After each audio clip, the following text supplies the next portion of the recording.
우리 한번 따라서 하십시다. 나무단 속의 독사. 나무단 속에 있는 독사.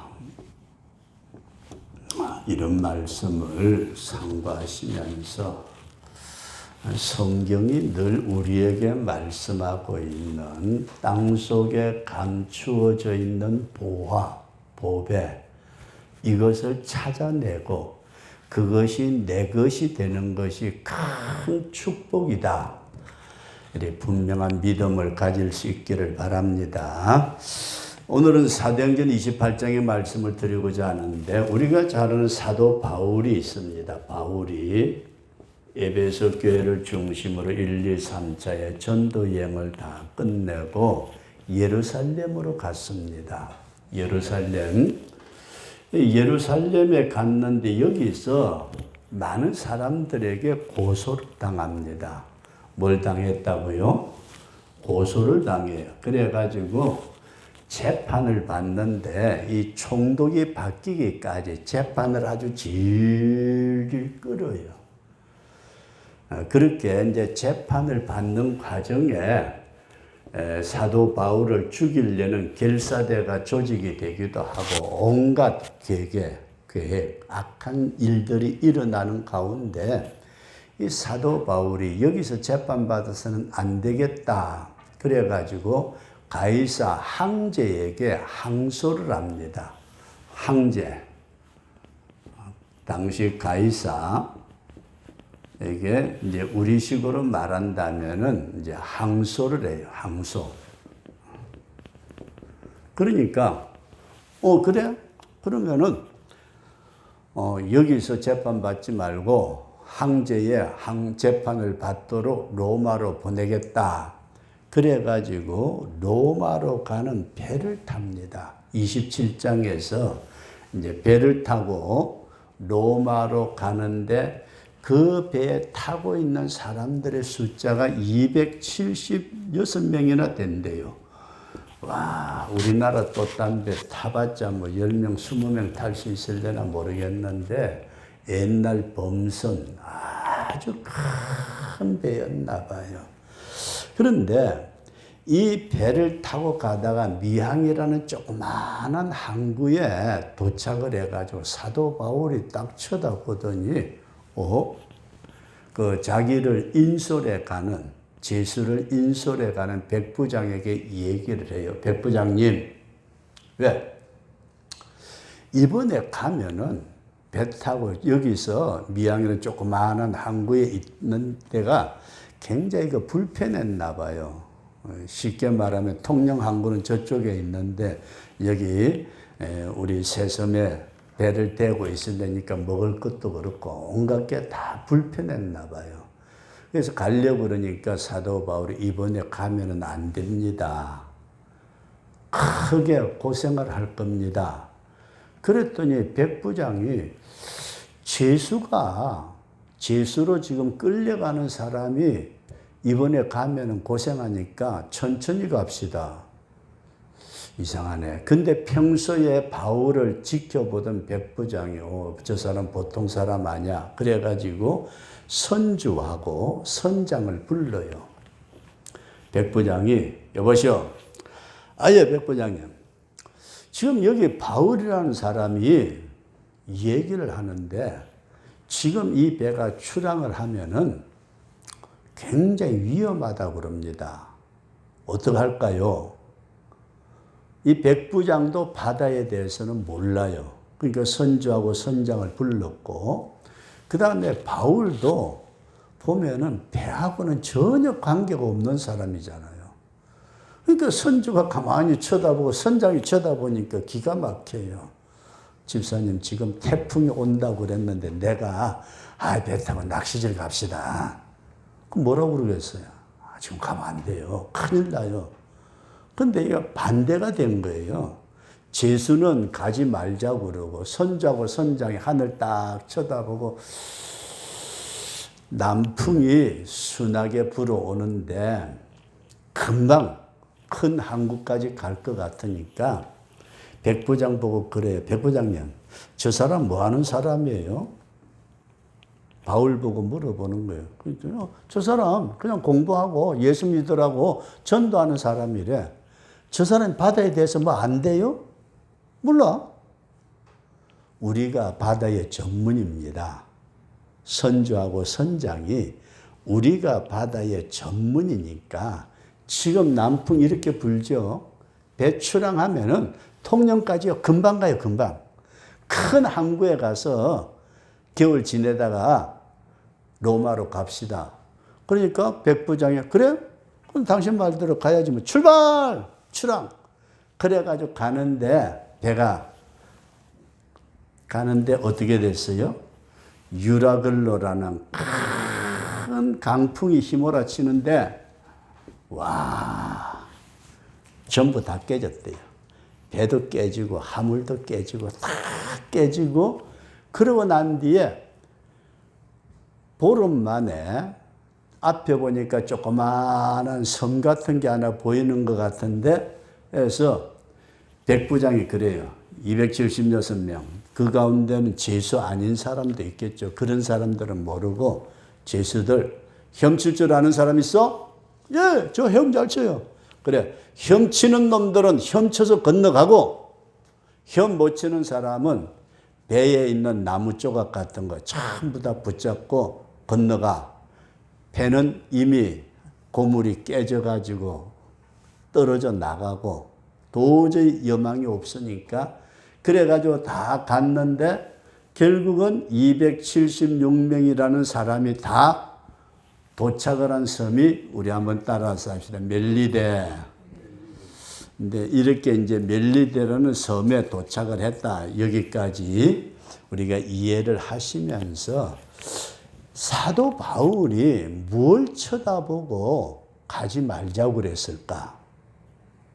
왜 그랬을까요?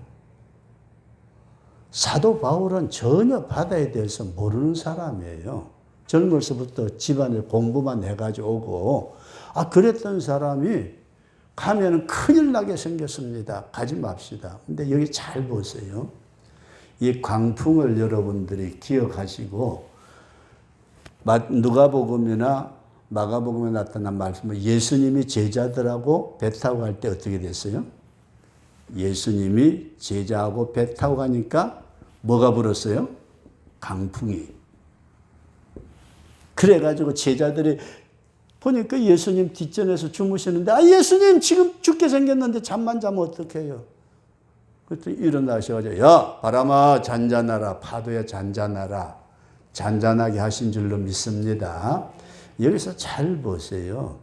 강풍 우리 앞에 집사님이나 권사님 우리 인생 앞에 강풍이 있다고 이해되시면 하면 지난날에도 강풍이 있었고 앞으로도 얼마든지 있을 수 있습니다. 그런데 요 예수님하고 제자들이 배를 타고서 저쪽으로 가자 할 때 강풍이 휘몰아쳤는데 예수님이 가시는 곳이 어딘지 알아요?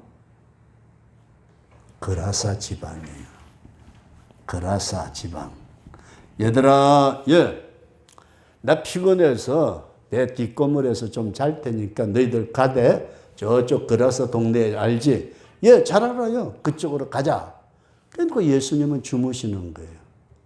근데 배가 그라사 지방으로 가니까 강풍이 휘몰아쳤는데 왜 휘몰아쳤느냐? 예수님 제자들의 믿음을 시험하려고요. 아니고 잘 보세요. 그라사 지방에 누가 있어요?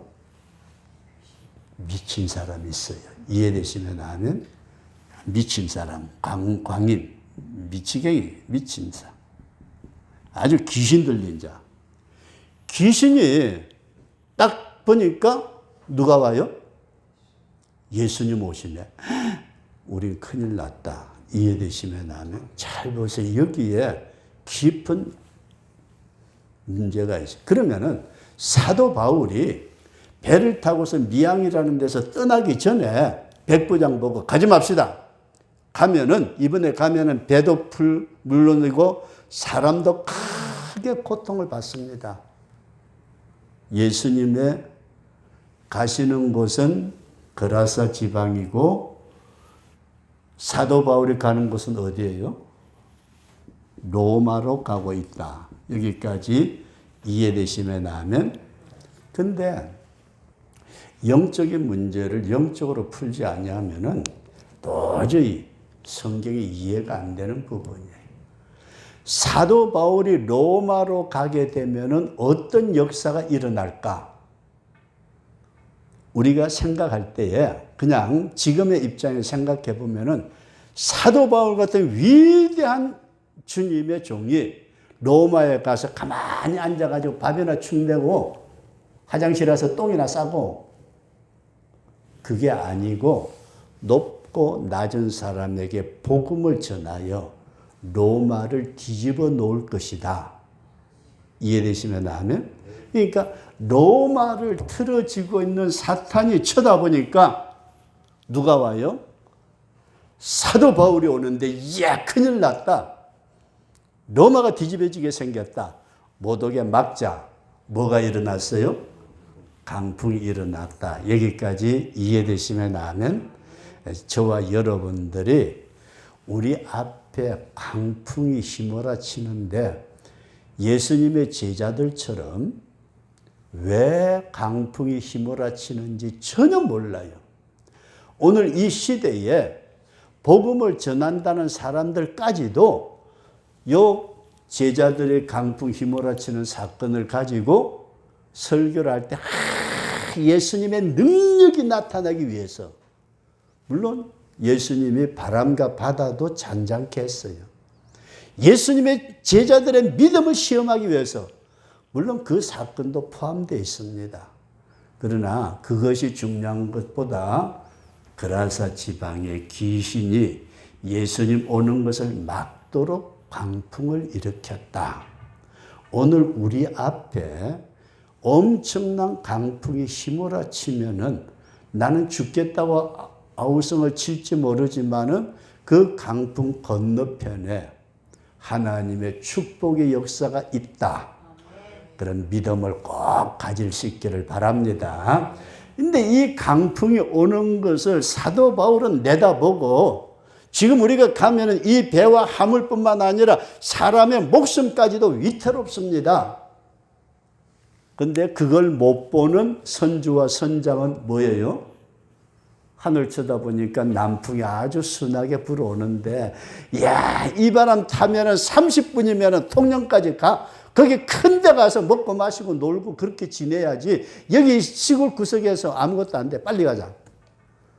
출항한 지 얼마 안 돼서 강풍이 휘몰아쳤는데, 그냥 인간의 눈에 볼 때에는 단순한 것 같지만은 로마를 틀어지고 있는 사탄의 세력이 사도 바울이 오는 것을 막았다. 이걸 우리가 딱 성경을 보면서, 오! 이런 일이 있었네. 그 건너편, 그 강풍이 일어난 원인, 이런 것들을 우리가 생각하면서 이제 밤낮 15일을 고생을 하다가 멜리데라는 섬에 도착을 했는데, 지난번에 잠깐 말씀드렸는데 불을 피워놓고 빙 둘러 앉아가지고 있는데 사도 바울이 나무단,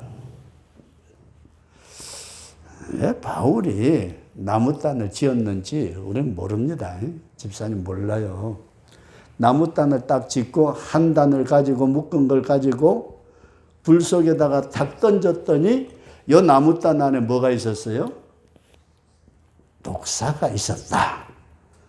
여기까지 이해되시면 하면, 그러니까 나무단을 던져가지고 불 속에 넣고 잘 붙어라 그러는데, 나무단을 그냥 푹 집어 던져버렸으면 안 그랬을 것 같죠. 그죠? 그런데 아마 나무단 치고 불을 뒤적거렸는지 모르죠. 사도 바울이. 그랬더니 나무단 속에 있는 독사가 나와가지고 사도 바울의 손을 물고 있었더라.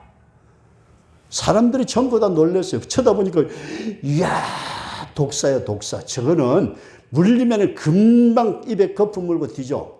사람 죽는 거야. 그런데 사도 바울이, 아니, 뱀 새끼가 왜 이게 손가락 물고 야다냐?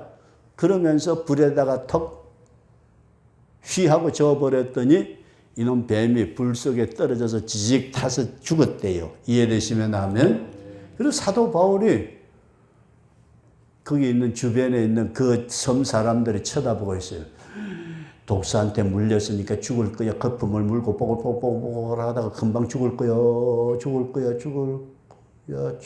건데, 죽어야 되는데 왜 안 죽지?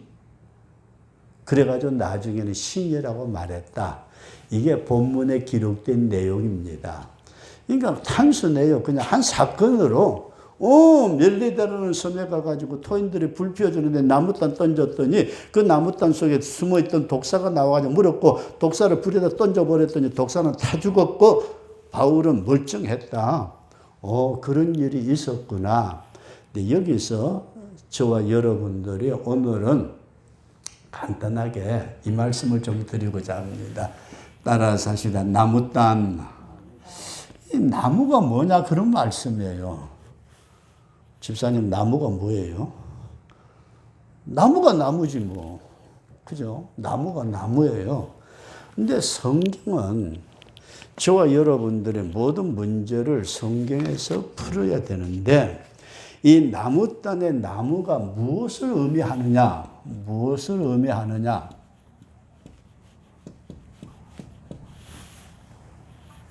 근데 성경에 보니까 요한복음 15장에서 우리가 잘 아는 말씀이 있어요.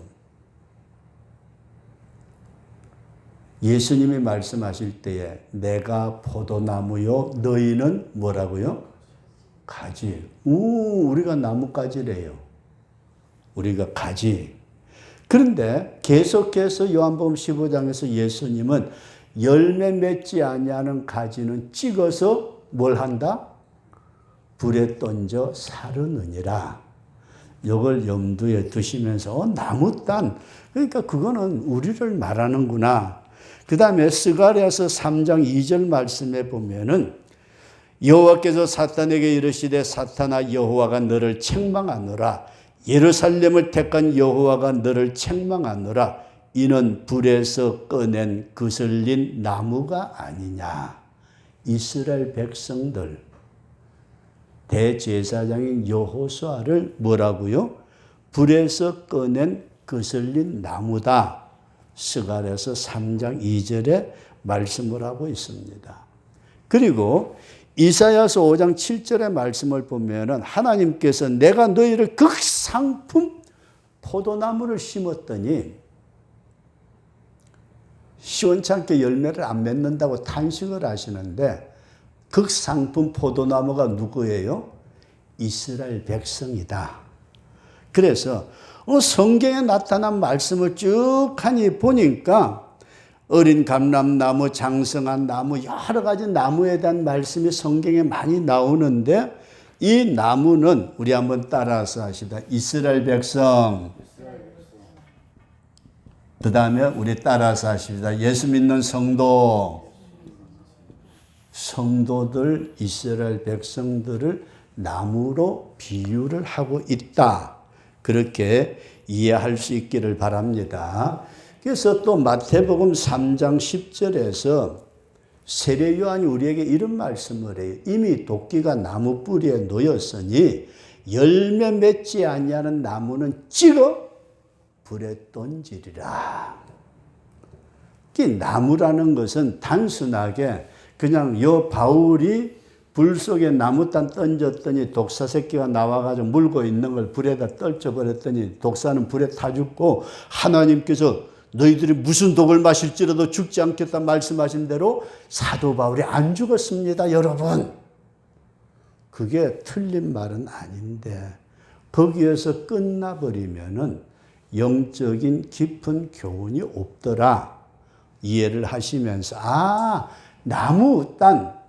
나무가 무엇을 의미하나 하고 봤더니 성경 여러 곳의 말씀을 보니까 이스라엘을 나무에 비유를 했고 오늘 예수 믿는 저와 여러분들을 나무, 가지로 비유를 한 것이 있더라. 내가 나무다. 이해되시면 아멘. 우리 한번 따라서 하십시다. 주여, 제가 나무단입니다. 내가 나무단이다. 그렇게 이해할 수 있기를 바랍니다. 그 다음에 두 번째로 나무단 속에 틀어 박혀 가지고 있는 꽈리를 틀고 있는 독사가 있었다. 나무단 속에 꽈리를 틀고 있는 독사가 있었는데 여기에 나무단 안에 있는지 없는지도 사실은 몰라요.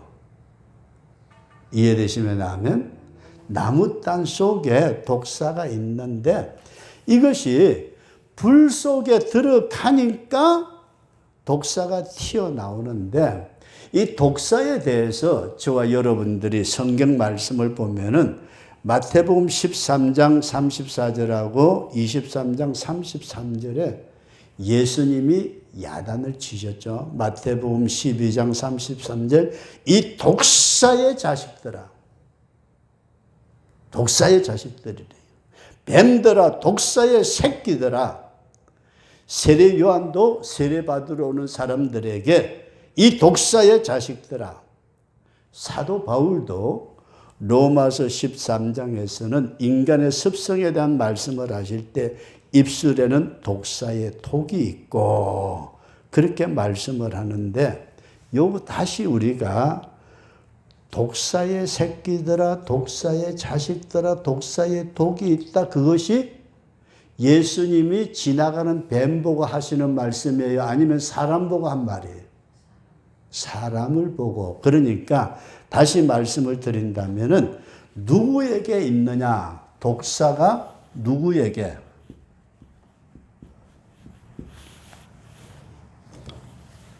독사가 누구에게 있어요? 그냥 사람에게 있다. 이해되시면 하면 사람에게 이게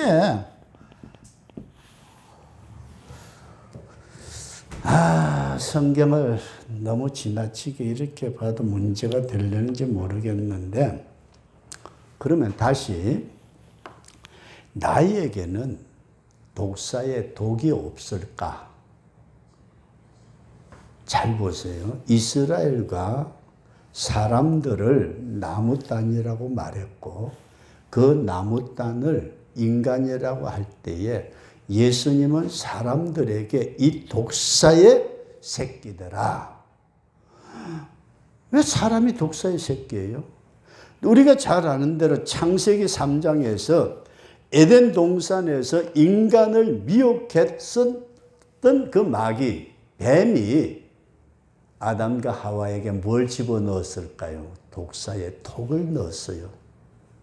뭘 넣었다고요? 에이, 성경에 그런 말 없어요. 뱀이 어떻게 꼬시기만 했지. 그 꼬셨다는 그 말에 뭐가 들어가세요? 너도 선악과 따먹으면 하나님처럼 된다. 그게 우리 인간에게는 독사의 독이 들어왔다. 아, 그렇구나. 그렇게 우리가 생각해 보면은 인간 속에 들어온 독. 그래서 누가복음 22장 3절에 우리가 잘 아는 가룟 유다에게 사탄이 들어가니까 예수님을 팔려는 생각을 집어넣었더라. 에덴 동산에서 뱀이 독사의 독을 집어넣으니까 우리 조상 하와가 쳐다보니까 먹음직스럽고 탐스럽기도 하고 지혜를 줄 만큼 이야 기똥차네. 독사의 독에 감전이 되니까 그 선악과를 쳐다보는 마음의 상태가 달라졌다. 그렇게 이해할 수 있기를 바랍니다. 그러면서 로마서 3장에 나타난 말씀 보면은 저희 목구멍은 열린 무덤이요 혀로는 속임을 베풀고 입술에는 독사의 독이 있고 저주와 악독이 가득하다. 로마서 3장 13절 말씀에 인간 속에 독사의 독이 가득하다고 말씀하고 있습니다. 그럼 오늘 여러분들과 제가 이 말씀을 생각하기를 원하는데 독사가 사람에게 들어왔는데 잘 보세요. 내가 예수님을 믿어서 예수님을 믿어 구원받은 줄로 믿으시면 아멘. 지금 죽어도 난 천당 갈 수 있어. 이 땅에 구원받아야 천당 가는 거지 죽어서 구원받는 거 아니에요. 이 땅에서 예수 믿고 구원받은 성도가 육신을 벗어버리면 그 영혼이 천국으로 들어간다. 이 땅에 구원 못 받은 자는 그 육신 벗으면 어디로? 지옥이죠. 그런데 예수 믿고 구원받은 성도들의 속에도 독사의 독이 있더라. 이게 우리가 조금 직접적으로 말씀드리기는 못한데 이 독사의 독이 뭐냐? 우리 한번 따라서 하시다. 옛사람, 정과 욕심, 우리의 조상적부터 내려오는 유전적인 죄악의 독소가 저와 여러분 속에 있다고 이해되시면 아멘. 이걸 가지고 예수 믿으면서도 신앙생활 한다고 하면서도 그 입에서 나오는 저주의 소리도 나오고 원망의 소리도 나오고 미움도 나오고 이걸 뭐라고요? 내 속에 독사의 독이 있구나. 이해되시면 아멘. 구원받은 성도에게도 예수 믿어서 은혜를 받아서 하나님의 사람이 되었다 하는데도 옛성품, 자기의 이성, 인격이라는 것이 요게 독을 품고 있는 독사가 있더라. 마지막으로 우리 한번 따라서 하십니다. 불 속으로 나를 집어 던져버려요. 불 속에다가. 그랬더니 내 속에 있는 독사가 기어 나와가지고 불에 타 죽었대요. 이 독사가 잘 보세요. 평소에는 나타나질 않아요. 평소에는 얼굴에 가면 쓰고 나오는데, 이야, 진짜 예수 잘 믿는 사람 같고, 사랑이 넘치는 것 같고, 인자가 넘치는 것 같은데, 딱 어떤 문제 부딪히면 인간에 뭐가 나와요? 본성이 기어 나오는데 속에 독사의 독이 나오더라. 그래서 잘 보세요. 평소에는 잘 나타나지 않던 독사가 불 속에 들어가니까 나타났는데 이 불은 우리 한번 따라서 성령의 불. 우리 한번 따라서 주여 성령의 불로 태워주시옵소서. 예수 믿어서 구원받고 난 다음에 성령 세례 속으로 깊이 들어가는 축복의 역사가 있어지기를 주의 이름으로 축원합니다.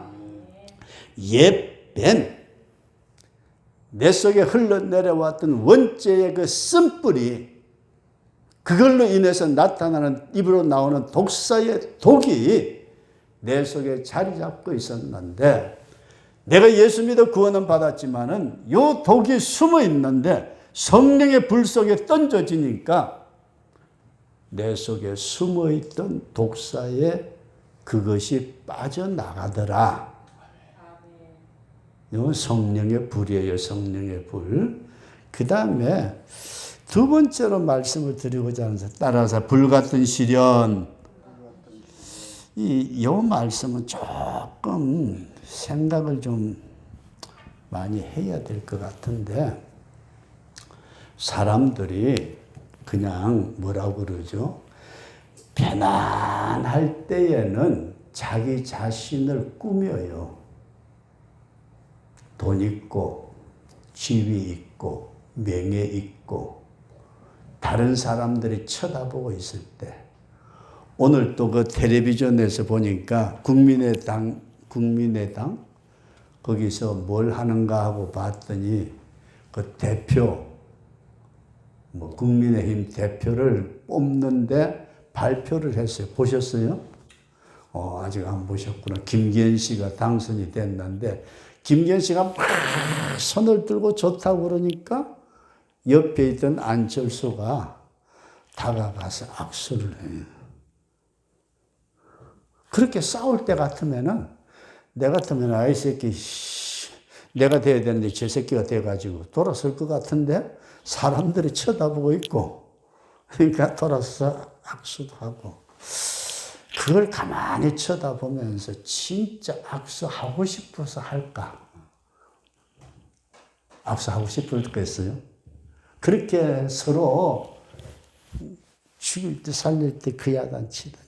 근데 자신이 성경에 나타난 말씀을 보면 불같은 시련을 통해서 정금 같은 믿음으로 나온다. 순수하게 거기에 덧붙여 있던 모든 것들이 사라지는데 내가 지금까지 가지고 있었다고 생각되어지는 지식과 경험과 나라는 이성과 어떤 존재, 자기의 체면, 자존심 이런 것까지 딱 불같은 시련 앞에 다 사라지고 자신을 완전히 그리스도에게 복종케 만드는 이것이 우리에게 필요한데, 고린도후서 10장 5절에 나타난 말씀 보면은 모든 이론을 파하며 하나님 아는 것을 대적하여 높아진 것을 다 파하고 모든 생각을 사로잡아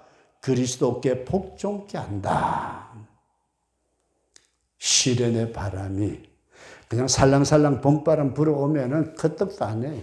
그런데 무슨 태풍이 휘몰아치니까 자신의 속살이 드러나게 되더라. 그래서 오늘은 그냥 사도 바울이 멜리데라는 섬에서 나무단을 던져 넣으니까 독사가 나와서 물어서 그 독사를 불 속에다가 떨어버리고 사도 바울이 그 독사의 독에 물렸는데도 안 죽으니까 그 동네 사람들이 놀래가지고 야 신이다 신, 야 신이 오셨다 그렇게까지 했다. 요게 사건이지만은 요 사건 배후에 저와 여러분들이 생각하고자 하는 말씀은 나무단이라는 게 뭔가, 단이라는 것은 다른 게 아니고 이스라엘 백성을 나무로 말씀하기도 했고 오늘 예수님을 믿는 저와 여러분들도 나무 가지라고 말씀하고 있다. 그 다음에 그럼 나무단 속에 들어있는 독사, 꽈리를 틀고 있는 독사, 사람 속에 들어있는 독사가 뭐냐 하게 될 때에 우리는 옛사람, 우리의 조상적부터 내려오는 원죄의 사람, 우리의 본성이 근본적으로 의인은 없나니 하나도 없다고 성경에 말씀하신 것처럼 근본적으로 우리 속에 자리 잡고 있는 독사가 있더라.